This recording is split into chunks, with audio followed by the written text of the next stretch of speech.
What's going on, everybody? This is the Artistic Vote, and today we're going to be talking all about transfer deadline day. We're going to talk about the winners, the losers. I'm going to give a big thumbs up for the deals I think were brilliant deals, and thumbs down for I think the terrible deals that happened. So let's get to it. So the first one we're going to talk about is Jack Wilshere's move from Arsenal to Bournemouth on a season-long loan, which I'm going to give a massive thumbs up. I think this is a brilliant move. Uh, Wilshere got a lot of stick from Twitter uh, and other football fans and pundits about him falling from grace by going to Bournemouth from Arsenal.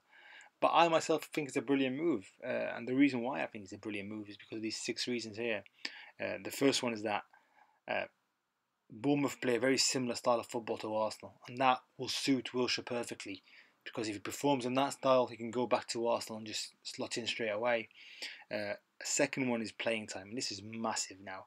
He's at a part of his career now where he needs to play regularly. He needs to put the injury worries behind him. He needs to get his fitness up. He needs to perform. And at Bournemouth, he's going to be playing pretty much all season. Um, Bearing injury. Uh, the third one is that he'll be a big fish in a small pond, and I think some players need that, especially people like Jack Wilshere that are coming from a big club. He needs to be the star man. He needs to be the player who Bournemouth look to um, control the tempo. So I think this is a great move for him. The fourth one is that there's no pressure. I think at Arsenal there was so much pressure. Now they bought Xhaka for 35 million. They have Coquelin in that position. Cazorla now is playing centrally as well. They have El Nene. They're pretty much stacked up in central midfield, and you know I think Wilshere needs to play. I think there'll be no pressure on him now away from Arsenal, his boyhood team, where he was kind of like the guy they looked to replace Fabregas when he first broke through. So he's playing in no pressure situation at Bournemouth, which is great for him. And the fifth one is obviously the Premiership. Now there was talk about him possibly joining Roma, who were interested, but I like the fact that he's actually for no, I want to stay in the Premiership. Um, it's a challenge going to Bournemouth where you know they're going to need him more than what Roma would have needed him. He's going to be the star man. He's going to have to perform for them, and you know, and finally he's shown for me cojones, absolutely cojones for picking Bournemouth. Why? He hasn't gone for the easy option. That's for sure. He's gone for the harder option.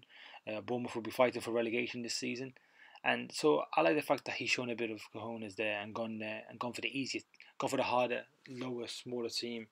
Um, so yeah, I think it's a great move for Wilshere, and full credit for him. I think he'll do great. So moving on to Joe Hart now. He sealed a loan move to Torino from Manchester City, and I'll be honest with you, this has got to be a massive thumbs down for me. I do not understand how England's number one goalkeeper ends up at a mid-table team in Serie A, and this is a league that has teams who are struggling, apart from Juventus, and he ends up at Torino. I mean, no disrespect to Torino, but that is such a downgrade for Joe Hart. He's so much better than that.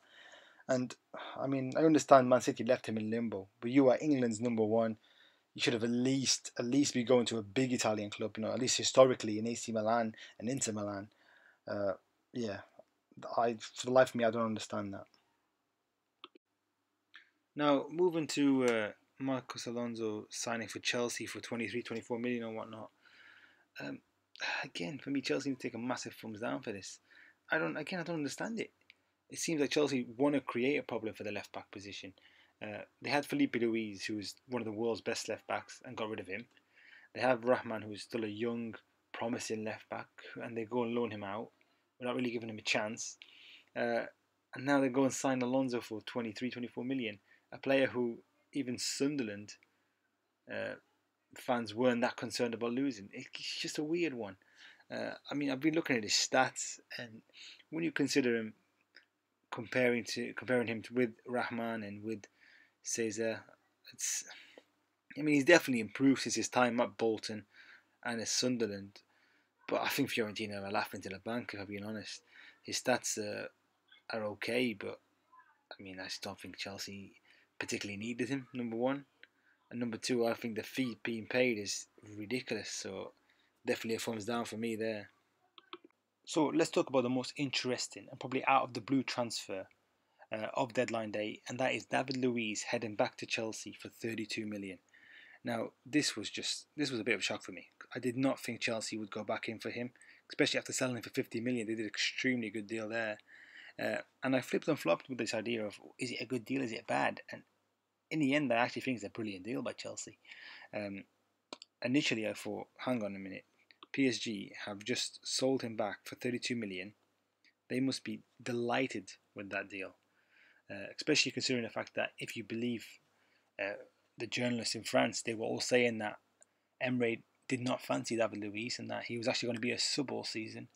It was only because of Thiago Silva persuading them to keep him that they decided to keep him until obviously this offer came in by Chelsea.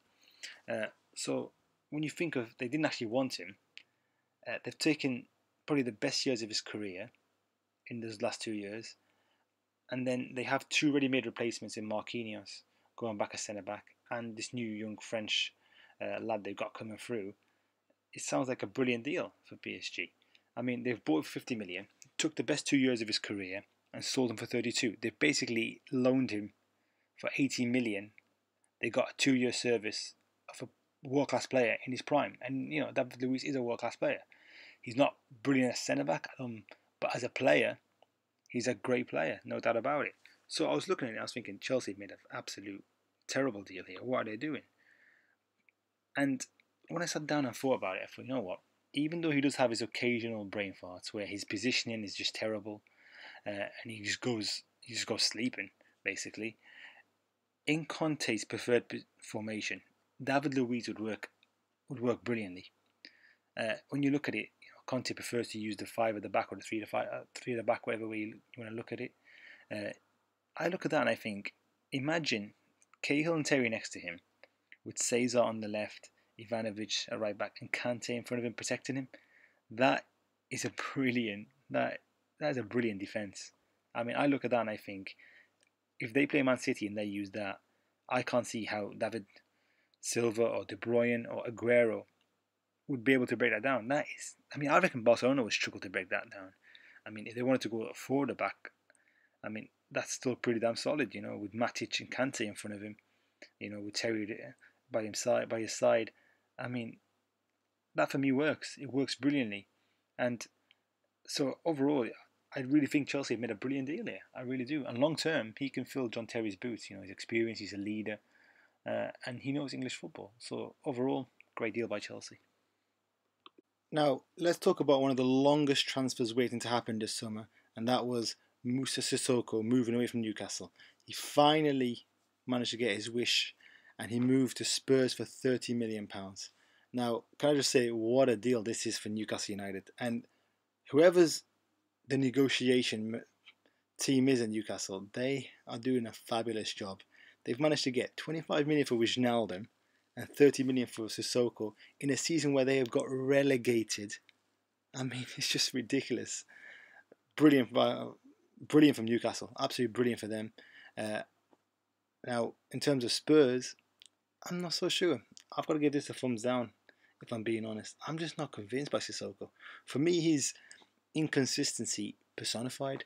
He's the type of person who one moment is incredible and then the next week he isn't there. He leaves you scratching your head thinking, where is he? You know, I mean, Spurs fans, be prepared for when the big games are on. I'm talking Arsenal, Spurs, North London derby. I can easily see Moussa Sissoko being the best player on the pitch, easily, and then coming out and saying, oh, my dream is to play for Real Madrid, they're the club of my heart. You know, I'm flirting with Zizou. That is what he does, you know. When the big game's on, he turns up. He does, to be fair to him. All right? But also be prepared for when the small games are on. I mean, I'm talking the less glamorous ties. You know, Moussa Sissoko is going to be packing his bags.